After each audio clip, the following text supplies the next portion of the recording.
everyone, a very warm greetings to all and welcome back to my channel English Learning once again. In today's session we are going to learn group discussion, a very important topic of writing skills of HSC syllabus. Before we proceed, I want all the viewers to like this video and subscribe my channel. So moving to the very first slide, here we have marks for this topic as per board exam. So for content we have here 2 marks. For sequence or flow of ideas we have 1 mark. And for appropriateness, language usage 1 mark. And in total this topic will be asked for 4 marks. Moving to the another slide, here we have meaning of group discussion.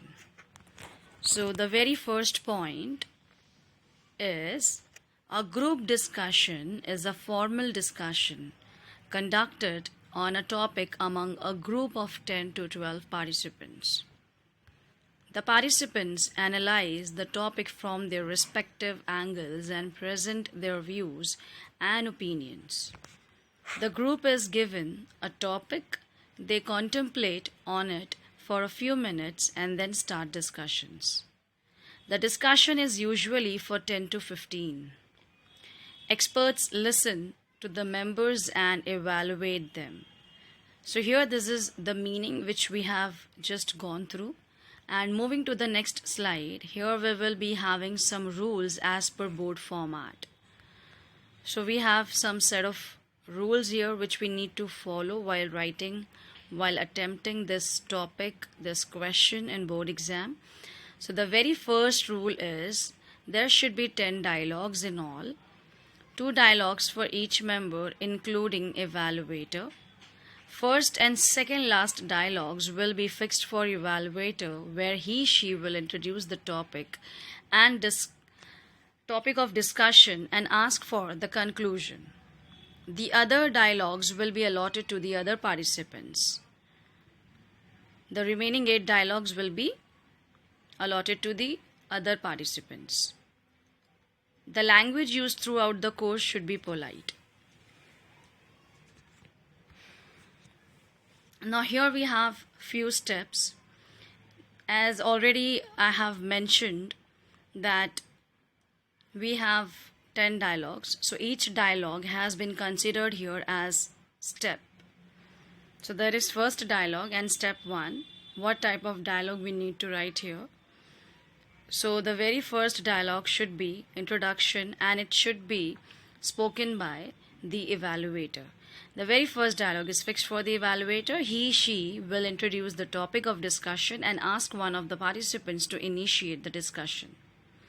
So there will be a very fixed type of line or statement that will be spoken by the evaluator, where basically he or she will be introducing the topic of discussion.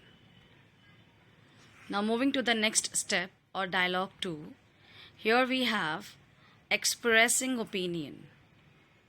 So second dialogue will be the very first opinion over the topic to initiate the discussion, and you can start it with one of the participants this. So that one of the participants will basically give his or her opinion over the topic. Now what type of language you can use for starting this?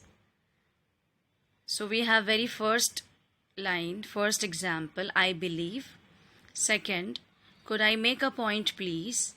Third, it seems to me. Fourth, I think. And last, in my opinion. So these are the things that you can use while starting your opinion. The first participant can use one of these to start his or her statement. Now let's move to the next slide, that is step 3 or dialogue 3. So this should be expressing agreement. So here one of the participants can express his or her agreement over the shared opinion. So this is basically the another step that you can follow while writing your group discussion in your exam. So what type of language you can use here? Absolutely. Second one, I fully agree with. Third one, you are right. So these are the languages, these are the points. Using these points or these languages, you can start your speech for the second participant that will be showing or expressing agreement. Now let's move towards the next step, step 4 or dialogue 4, expressing disagreement. So here one of the participants can express his or her disagreement over the shared opinions. So already 2 participants have spoken. One has shared his or her opinion. Second participant has expressed his or her agreement. So here the next participant can show his or her disagreement. So your dialogue should be depending upon that disagreement over here. Now language that you can use, as already it is mentioned that you should be polite whether you are agreeing or disagreeing. So the very first point, the very first language that you can use to start this, I am afraid I don't agree with. I can see your point, but I respect your point of view, but I'm sorry I can't go along with you on. Next, I'm sorry but see it a little differently. Next, you may have something there, but. So these are the few examples, few things. Using these things, you can start your statement for expressing disagreement. Now let's move towards the next slide, that is step 5 or dialogue 5. So here in this, it should be suggesting. So one of the participants can give his or her suggestion over the discussion or else discussed views. Now language that you can use here is I think we should, let's, why don't we, and last, couldn't we. So this is the way you can start your language, you can start your statement for the another participant who will be suggesting something after listening to each and every opinion. All agreement, disagreement, everything. Now moving to the next slide, here we have step 6 or dialogue 6.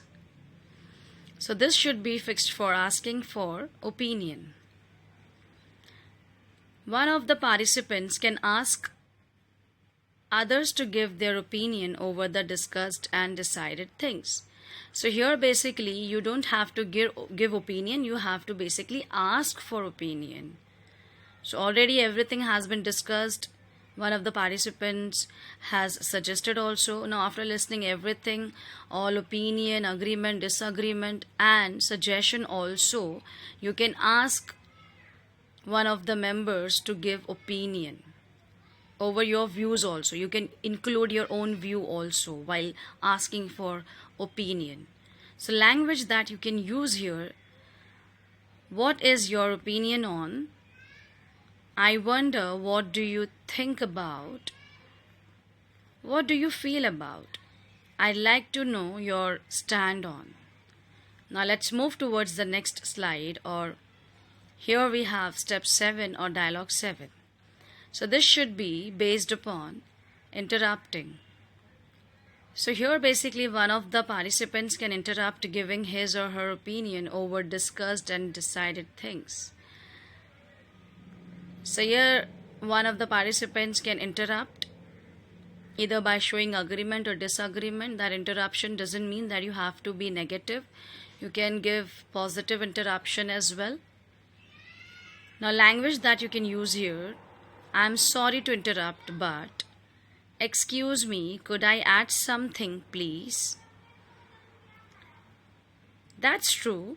Sorry, but. So this is the language. As already it is mentioned that the interruption can be either negative as well as positive. Now moving to the next slide, here we have step 8 or dialogue 8. So here, handling interruption. One of the participants can handle this interruption. So you can write something accordingly where you can show that the participant is handling the interruption.